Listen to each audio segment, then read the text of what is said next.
I'll tell you what I'd like to speak about today Go ahead. is a UFO that crashed into Greenland. When? Well, the other night, let me tell you the story. The other night, a friend of mine named Steve called me to tell me about this huge UFO that was sticking out of the melting ice in Greenland. Now, Steve works at the National Laboratory near to me. Yeah. And he knows that I'm into that kind of thing. So he got on the phone right away and he goes, I got to tell you about this UFO. And I said, well, I'd never heard of a spacecraft or UFO in Greenland. Greenland, yeah. But I listened to him, and he told me that an ex-government official, a guy by the name of Scott Waring, was blowing the whistle on the spacecraft and wrote a paper on it. Yeah. So let me cue you in right now.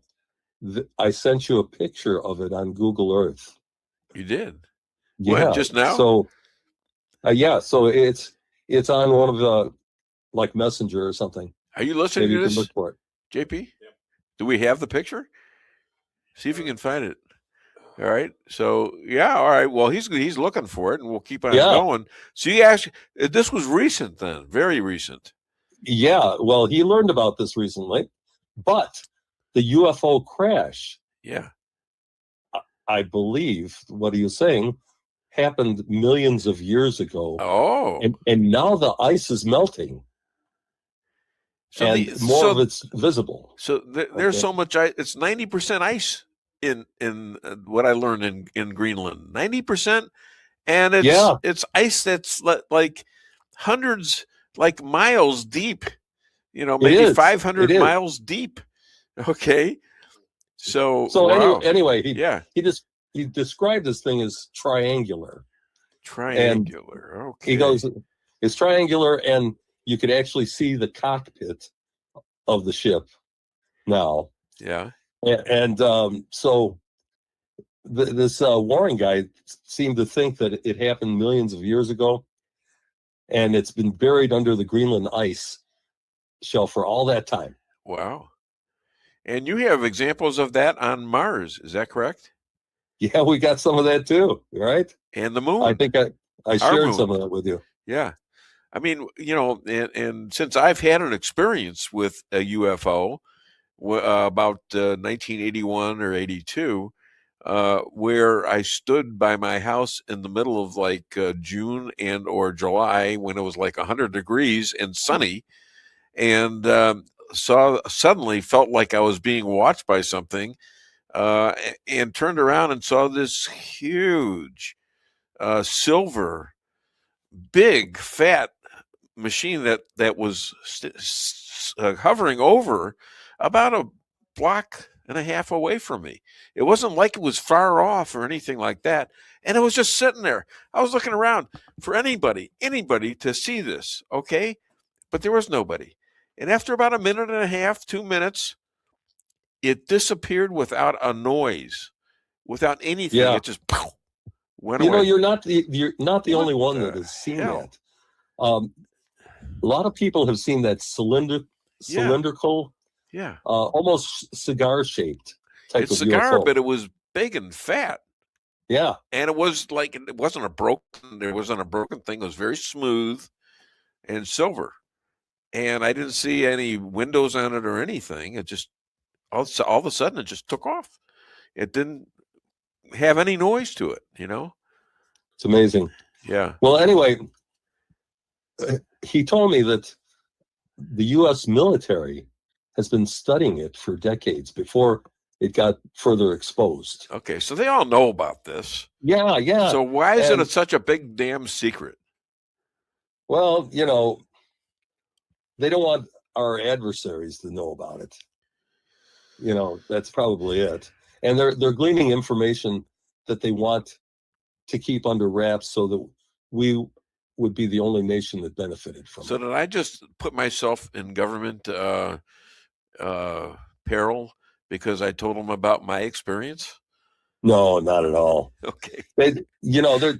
Will you represent me? Will you represent me in federal court? Jeez. I won't, but I have relatives that could. Pretty damn scary right there. So, but I was thinking about it that Greenland is probably the perfect place for an alien spacecraft to crash if it wanted to be hidden, because it's like you said, it's such a remote area covered by miles of uninhabitable ice, Yeah. And so say the craft had some type of control. Yeah. At the end, it would want to avoid like our oceans or any populated areas. So Greenland seems to be like a really great choice to put it down.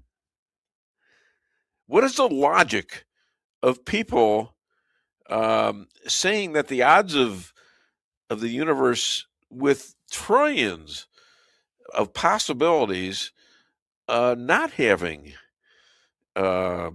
galaxies with Earth-like planets?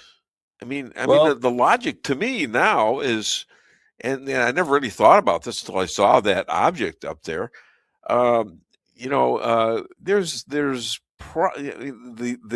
it's probably 0.000000 that this would be unlikely to be uniform just to one planet. Well, here's what I've understood. Yeah. That a lot of civilizations do get to the point where they can leave their planet, but they self-destruct.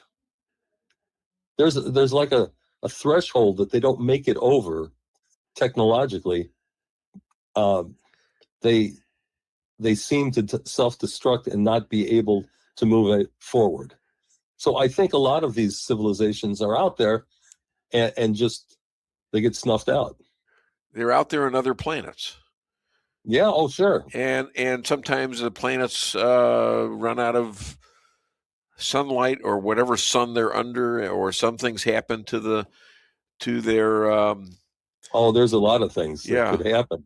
But I we're talking about, we don't know how old or how big the universe is, do we? Scientists have an idea. I don't. What is the idea? Those facts right now. Yeah. What is it?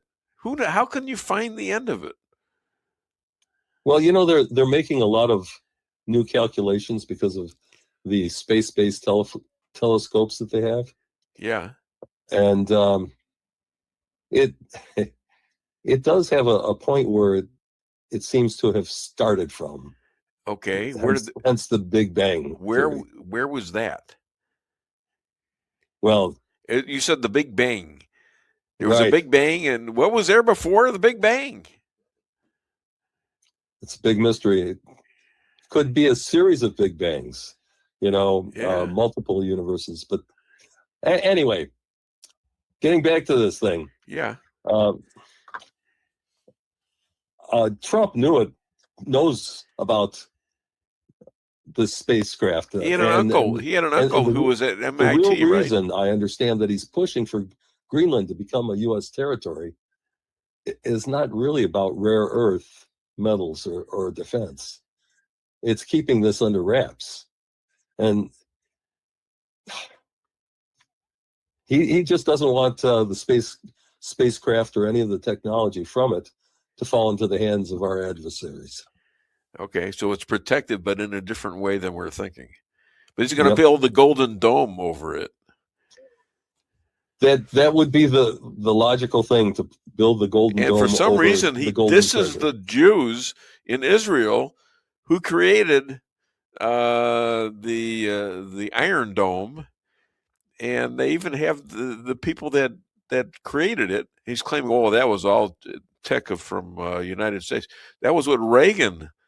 How Reagan got the Soviet Union to collapse, because he bragged about this, and they did something, but it wasn't very much. It didn't cover much territory at all, almost nothing. A few forts and things like that, And now he's going to do a golden dome, apparently over Greenland, and it's going to cover, prevent USSR and China from attacking us from the north. Isn't that interesting that it's over Greenland and not over continental United States? Well, I'm pretty sure they're going to do that too. But that's a good point. Yeah, but then you'd have to have everybody in on it. You'd have to have voting and stuff like that. Maybe this is the start of that. They're going to start it there and then it'll extend it to the United States. What do you think? I think it's a possibility.